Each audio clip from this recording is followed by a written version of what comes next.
Your mind wasn't built by you. It was programmed by school, by fear, by people who wanted you to obey, who needed you distracted, emotional, and easy to control. So now you overthink, you doubt. You chase clarity, but fall back into chaos. You want focus, but you're addicted to noise. That ends today. This isn't a motivational speech. This is a full reset, a complete mental overwrite. For the next 2 hours, you'll delete every thought that doesn't build power. You'll uninstall mental habits that waste your time, drain your energy, and keep you thinking like prey. And you'll replace them with the mindset of someone who sees through people, who feels nothing when tested, who acts with clarity while everyone else spirals in confusion. You're not here to feel better. You're here to transform your mind into the one who thinks sharper than an obsidian. By the time this is over, you'll think cleaner, decide faster, focus like a sniper, and move like someone who no longer second guesses their own direction. This is mental reprogramming, the Machiavellian way. So, either listen like your future depends on it, or keep being ruled by a mind that was never built to make you powerful. Let's begin. They don't take you seriously yet. You're underestimated, overlooked, dismissed as harmless because you haven't made your move. But that's exactly how real threats are born. Quiet, unassuming, focused. While the loud ones are busy posturing, you're building, sharpening. And by the time they realize what you've become, it's already too late. That's the game. And Machiavelli knew it better than anyone. The most dangerous kind of power doesn't announce itself. It accumulates in silence through obsession, discipline, and a kind of ruthless focus that terrifies people the moment they recognize it, because they know they can't replicate it. They know they're too distracted, too fragile, too addicted to being seen.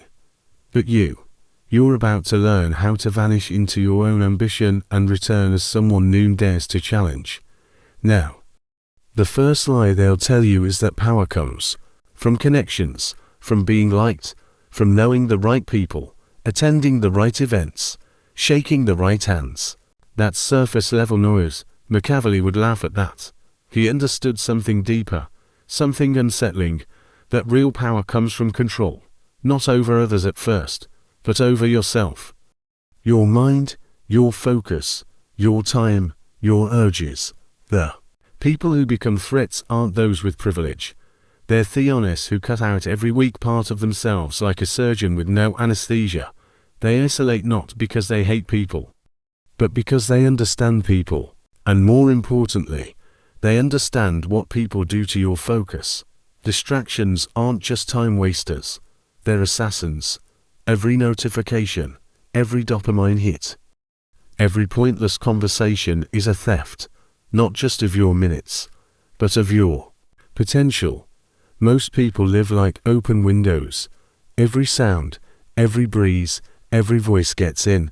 But if you're going to become someone dangerous, you need to close the damn windows. Seal them shut. Choose what enters your mind like a dictator chooses who gets through the gates. Because not everything deserves your attention. Not every conflict deserves a reaction. Not every opportunity is worth your energy. Focus is your empire. Guard it like a tyrant. And this is where most people break. They crave too many things at once. They want power, but they also want comfort. They want admiration, but also invisibility. They want to build something, but can't sit alone with their thoughts for an hour. They multitask their way into mediocrity, mistaking movement for progress. You want to know how to spot someone who's going nowhere. They're always busy, always talking about what they're working on. But the ones who become threats, they're ghosts. You don't see them coming. You don't hear them brag. You just feel their presence one day. Sharp, exact, unignorable.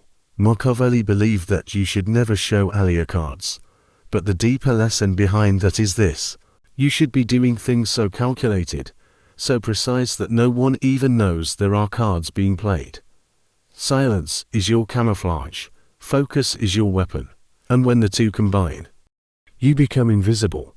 not in a mystical sense, but in a psychological one. No one knows what drives you. No one knows what distracts you. No one can predict your next move, because your mind isn't for public viewing.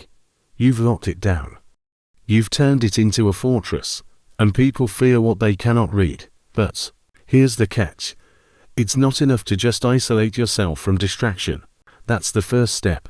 What matters next is what you do with that silence. Some people escape noise only to replace it with another kind of emptiness. They scroll in private. They daydream. They romanticize discipline but never act. So the question is, what's filling the space when the world shuts off? Is it clarity? Is it action? Or is it more noise just dressed up in solitude? When you're alone, you either become someone terrifying or someone forgettable. There is no middle ground. The Machiavellian path is not about raw ambition. It's about refined ambition. It's not just wanting more. It's knowing exactly what to want, why you want it, and what you're willing to destroy for it. Most people never get that far. They wander between goals like drunk soldiers fighting battles they don't understand for outcomes they haven't defined. That's why their focus scatters. That's why they panic. They don't know what they're building, but you must, because once you know the shape of your mission, focus stops being a chore. It becomes instinct, obsession, fire. Let's make this clear. Focus is not about willpower. That's what weak minds believe. They think if they just try harder, they'll resist the temptation. That's amateur thinking. Real focus is about structure. You engineer your environment so distractions don't even have a chance. You set rules. You design a day like a strategist designs a battlefield. Every hour has a purpose. Every input has a gatekeeper. Your phone doesn't rule you. Your calendar doesn't trap you. Your mind isn't a democracy. It's a kingdom. And only one voice makes the decisions. And this kind of structure, it's rare because it requires one thing above all else: the willingness to be misunderstood. See, when you become truly focused, you become threatening, not just to your rivals, but to your friends. Your absence starts to offend them. Your silence becomes suspicious. Your discipline feels like judgment. They'll say you've changed, that you're cold, that you're too intense. Let them, because every time they say that, you're on the right path. You're leaving the realm of the familiar and stepping into something they can't follow. Power. There's this phrase Machiavelli hinted at often, not in words, but in tone. The idea that people are not loyal to you. They're loyal to their needs. And if you earn their respect, you don't meet those needs. You become the need. You become the one person they can't ignore. The one presence they feel even when you're not in the room. And how do you do that? By building so ruthlessly in silence. They have no choice but to notice when the results speak. Focus until you're undeniable. Focus until you're a problem.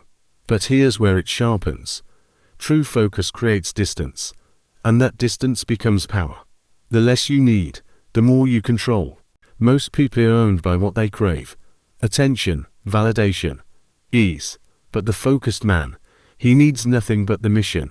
That's why you can't be manipulated. That's why you can walk away.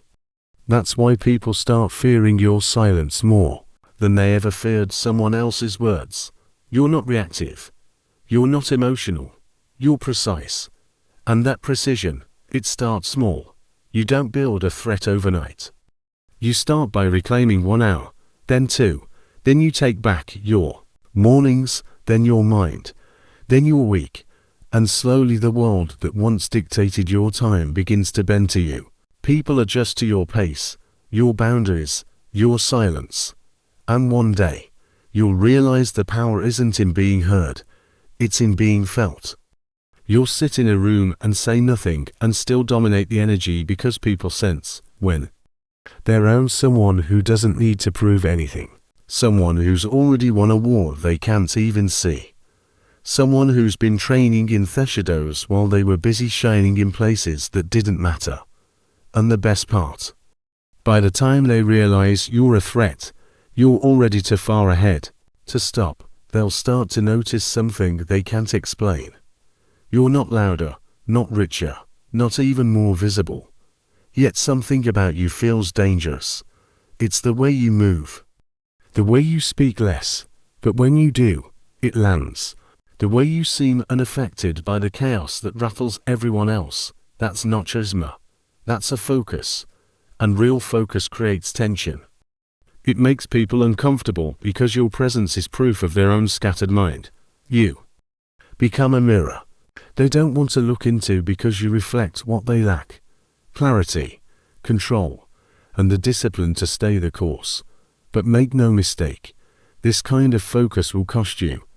It will cost you your comfort, your need to explain yourself, your craving to be understood. You'll outgrow rooms, you'll notice conversations feel slower. People you used to relate to will now feel like noise. And for a while, it'll feel lonely. That's the part no one talks about. The Machiavellian path isn't glamorous. It's quiet, unforgiving, a sharpening that never stops. But that loneliness, it's not emptiness. It's the clearing, the mental space that most never experience because they never push past the noise. And once you've had a taste of it, the world feels different. You're no longer seduced by agency. You choose what matters. And here's where it flips. People start to follow. They don't eve. Things no one sees. And when you do, something inside you clicks. You realize you don't need motivation. You have momentum. And momentum is what makes you unstoppable. Most people chase hacks, systems, quick wins. But if you study anyone who's actually dangerous, anyone who commands a room without trying, who speaks and others fall silent, it's not because they know some trick. It's because they've gone deeper than anyone else is willing to. They've mastered something while the rest sampled everything. And that depth, it radiates. You don't need to announce it. People feel it. That's what focus buys you. A depth so strong, your very existence becomes a statement. Now here's a move Machiavelli would respect deeply. While others are chasing followers, you chase frameworks. While they build vanity, you build systems. You structure your habits. You design your time. You analyze your weaknesses like a general planning a siege. And every day you cut away the unnecessary. You become lighter, sharper, faster. This isn't minimalism. It's weaponization. You're not simplifying for aesthetics. You're simplifying for war. Because make no mistake, this is war, not with others, but with your former self. The lazy version, the distracted version, the insecure version that needed praise just to stay on track. You're killing that version slowly, precisely. And every day you focus, you bury him deeper. That's the real threat. Not what you're doing, but what you're leaving behind. Thepets of you that were once weak. That's what scares people. That you've burned the bridge back to who you used to be. And the craziest part, you won't even notice the change until one day someone asks how you got here. And you'll realize you were just busy focusing. While they were watching, comparing, second guessing, you were executing quietly, ruthlessly, without applause. So now ask yourself, what are you willing to sacrifice for focus? Because you can't have both freedom and noise. You can't hold on to every opinion, every friend, every comfort and still become something rare. You have to choose, not once, but every day, every hour, every minute. You choose focus or you choose noise. And every time you choose noise, you pay in silence later, in regret, in potential, in what could have been. The question isn't whether you're smart enough. It's whether you're obsessed enough. Because obsession is the real separator. It's the difference between dabbling and domination. Between being interested and being feared. You want to become a threat. Obsess over your craft, over your discipline, over your time. Let the world call you extreme. Let them misunderstand. They're not supposed to get it. They haven't earned the right to. You don't need applause. You don't need permission. You don't need them to believe in you. You just need to keep sharpening the one thing they're too afraid to touch, your focus. There's this moment, a shift. So subtle most people miss it, but you won't. It's when your focus stops being something you have to force and starts being something that possesses you. Like it grabs you from the inside and pulls you into your work, your craft, your plan. You no longer need motivation videos, reminders, calendars full of checkboxes. You just do. It's mechanical, inevitable, automatic. And once you've tasted this mode, this full immersion state, nothing else will satisfy you. Distractions feel hollow. Conversations feel slow. Social media feels like poison, not because you're better than it, but because it doesn't align with where you're headed anymore. That's the turning point, and Machiavelli would have said it clearly. When your focus begins to change your environment, not the other way around, you've stepped into power. Think about that for a second. Most people are shaped by their surroundings. They mirror. They blend in. They adapt. But the focused man bends. His environment to serve his mission. He reorganizes his life, his relationships, his inputs. If something threatens the mission, it's removed without drama, without guilt, because power doesn't beg for permission. It restructures reality. And now we have to talk about energy because it's directly tied to this path. Focus isn't just about where your eyes are. It's where your energy lives. Every time you get angry at something irrelevant, every time you respond to a petty insult, every time you explain yourself to someone who isn't even listening, you leak power, you bleed energy, and slowly, silently, you weaken yourself. Machiavelli warned against this. Never waste your strength on people who cannot affect your position. A king doesn't argue with peasants, not out of arrogance, but out of discipline, because he knows attention is currency. And wherever you spend it, you're investing. So what are you funding with your focus? This is where most lose, not because they lack vision, but because they lack restraint. They spread themselves thin. One day here, one day there. 100 unfinished ideas, 1,000 unmade decisions. But the Machiavellian way is the opposite. Constriction. Focus until there is only one path, only one outcome, and you burn everything else. No plan B, no safety net, just forward. And people call that risky. But is it really? Or is it riskier too? Life scattered, to reach the end of your life, having never gone all in on anything. Look around. Everyone's chasing options, infinite choices, endless flexibility. But flexibility is weakness. When you need to become a weapon, a sword is not flexible. A sniper is not flexible. They are built for precision, focus, impact. If you want to be liked by everyone, go be average. If you want to be respected, build something no one else can. And that only happens when you lock in so intensely, so obsessively, that the world starts to shrink. You stop seeing what's irrelevant. You stop needing constant stimulation. You enter the zone. And once you're in the zone, protect it like your life depends on it. Because in a way, it does. You can't stay in that state by accident.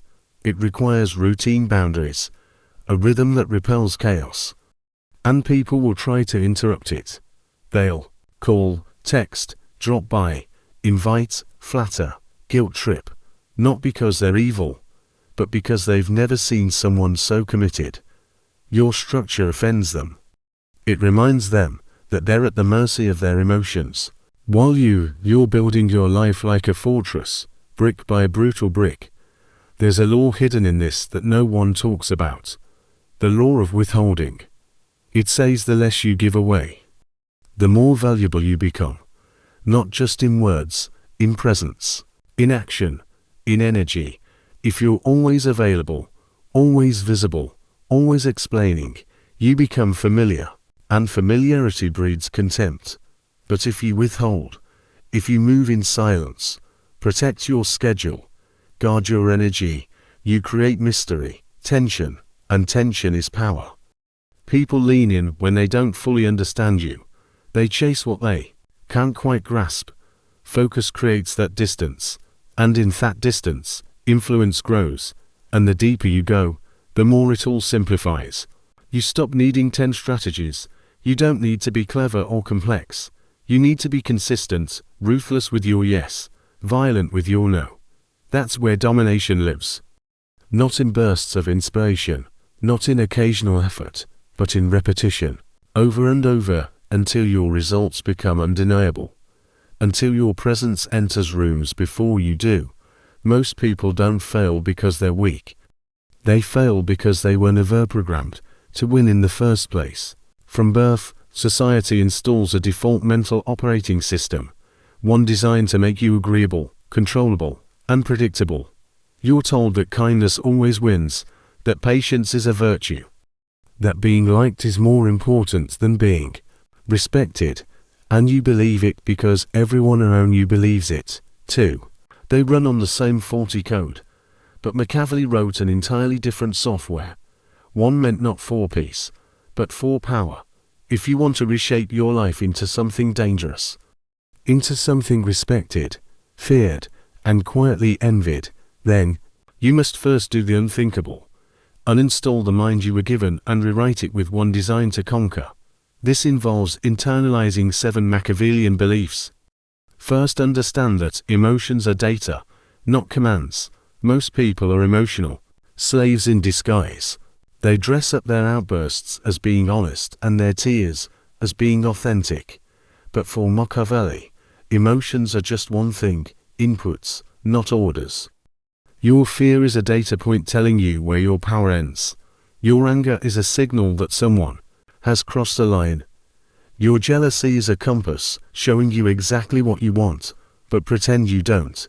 But here's the key, you never let these emotions steer the will. The dangerous mind treats emotions like weather patterns. You check them, note the forecast, and plan accordingly. But you don't cancel the mission because of rain. And you don't walk into a storm without armor. Machiavellians are emotional strategists. They might feel deeply, but they weaponize their feelings, never worship them. Second, believe that power hides in perception. To a Machiavellian, truth is optional, perception is everything. If people believe you're powerful, they treat you accordingly. If they believe you're weak, even if you're not, they step on you without hesitation. This is the brutal logic of optics. A silent man is seen as wise. A calm reaction is mistaken for inner control. And a cold look makes people rethink disrespect. You don't need to be intimidating. You need to look like someone who knows something others don't. Power is 80% illusion, 20% execution. Most people get stuck trying to prove themselves. The Machiavellian never plays that game. He doesn't prove. He implies, he lets the mystery do the talking. Third, know that to control the frame is to control the game. Every conversation, every conflict, every relationship runs on an invisible script. The person who accepts it becomes a player in someone else's game. The average mind walks into a room and wonders how to fit in. The Machiavellian walks in and rewrites the entire tone of the room. For example, if someone insults you, don't defend yourself, ask why they're so obsessed with you. If someone questions your abilities, respond with a smirk, not an explanation. If someone tries to dominate the conversation, pause and speak second. Always second, because second has power. The mind trained in this belief doesn't just react to the world. It reframes it constantly, because he knows the moment you let someone else define what something means, you've already lost control. Fourth, see connection as a tool, not a crutch. Weak minds chase connection because they fear being alone. They enter friendships and relationships as beggars, seeking attention, affection, or meaning. But Machiavelli didn't chase connection. He crafted it deliberately, strategically. To him, human bonds are not spiritual sanctuaries, they're alliances. Some short-term, some lifelong, but all serving a purpose. The dangerous mind doesn't build emotional dependence. He builds emotional leverage. He gives just enough to make others curious. He listens more than he speaks, gathering ammunition. He offers loyalty, but only to those who earn it through strength, not through proximity. And when a connection starts weakening him, instead of sharpening him, he cuts the cord without hesitation. Fifth, realize that isolation isn't weakness. It's reinforcement. Modern society treats solitude as sickness. If you're not constantly busy, constantly social, constantly posting, you must be falling behind. But the Machiavellian knows that real power is refined in isolation. Isolation is not loneliness. It's rehearsal. It's where the mental software is updated, uncorrupted by noise.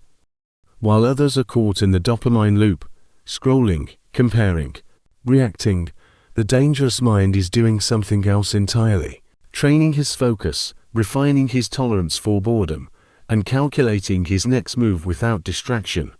Most people are afraid of their own thoughts. That's why they fill every moment with chatter or chaos. The Machiavellian seeks silence, because silence sharpens strategy. 6. Accept that morality is movable. Here's where most people flinch. They want power, but they want it without dirt. They want results, but with clean hands. They want to do what they perceive as the right thing, even when the right thing gets them nowhere. But Machiavelli was unapologetic. If your morality always outweighs your ambition, you'll never escape mediocrity. This doesn't mean being evil. It means being adaptable, fluid. Morality must be customized to context. When deception protects your mission, use it. When manipulation prevents destruction, employ it. When kindness becomes a weakness, cut it out. Like rot, to be dangerous, you must be able to hold to ideas at once. That you will be just when you can, and you will be ruthless when you must. Because in this world, only flexible morality survives the fire and still climbs the throne. 7th, and the final belief that separates the pretenders from the truly dangerous, is that peace is a temporary strategy, not a permanent goal. Most people chase peace like it's the final reward of life. The Machiavellian knows peace is just a tactic, a moment of quiet used to rebuild, reposition, and strike again. He understands that the game never ends, that influence is never permanent, that power must be maintained, defended, and recalibrated every single day. So, he doesn't rest too long. He doesn't celebrate too loudly, and he never ever lets comfort become his new cage. Because the moment you think you're safe is the exact moment someone starts plotting to take it all from you. Now that you know the beliefs, the real question is, can you install them? Because once you do, you don't just become harder to manipulate, you become impossible to control. You don't need to be violent to be dangerous. In fact, the most dangerous minds are the quietest. They don't announce their transformation. They don't scream rebellion. They simply change silently, surgically, until they're unrecognizable to the weak version they used to be. And now that the 7 core beliefs are planted, it's time to see what happens when you actually start living by them. This is where people around you begin to shift. Some grow distant. Others become intimidated. But most revealing of all, you'll start noticing things you were blind to before. For instance, they'll try to shame your power. Once you stop responding like a people pleaser, once you begin moving like someone with internal authority, they'll notice, but they won't congratulate you. Instead, they'll label your new mindset with phrases like, "You've changed," or "You're cold now," or "Why are you acting so distant?" Understand this. These aren't observations. These are defense mechanisms. You've disrupted their control script. You're no longer easily predicted, no longer giving easy access to your emotions, no longer giving explanations they can manipulate. And the Machiavellian understands that power must sometimes wear the mask of indifference, not to punish others, but to protect the frame. Let them talk. Let them guess. That confusion you see in their eyes is the price of rewiring your mind. That's your signal that you're doing it right. Every reaction you give is now currency. Before you gave reactions freely. Someone insulted you, you argued. Someone ghosted you, you chased. Someone crossed a line. You forgave without them even asking. But a Machiavellian doesn't move on impulse. He moves on return on investment. You don't react unless it's useful. You don't engage unless it increases leverage. You don't give clarity unless it serves your strategy. This does one thing. Very quickly. It drives people insane. They can't read you. They can't provoke you. They can't tell if you care, if you're angry, or if you're plotting. And that's the point. Once your reactions are no longer free, your presence becomes expensive. And the moment you become expensive to access, you become dangerous to underestimate. You begin to see relationships as power exchanges. Before this shift, you were taught to think of relationships, whether romantic, professional, or platonic, as sacred spaces, as unconditional, as emotional, safe zones. But once your mind upgrades, you begin to see what was really happening the whole time. Every relationship is a power exchange. Every compliment given, every silence held, every favor offered. These are not random acts of connection. They are moves in a psychological negotiation. Now, the dangerous mind doesn't become paranoid. He doesn't assume everyone is fake. What he does is far more potent. He simply starts watching the game in real time. He observes who speaks to impress, and who speaks to manipulate, who flatters to support and who flatters to control, and who gives with loyalty versus who gives with a leash. This shift alone removes 90% of the people in your life who only seem supportive, because now you see their real purpose. And once you see it, you stop being used without realizing it. You start using silence as a psychological weapon. The untrained mind fills silence out of fear. They speak to ease tension, to seek approval, to erase discomfort. But the Machiavellian understands silence is pressure. It makes people fidget, over-explain, reveal too much.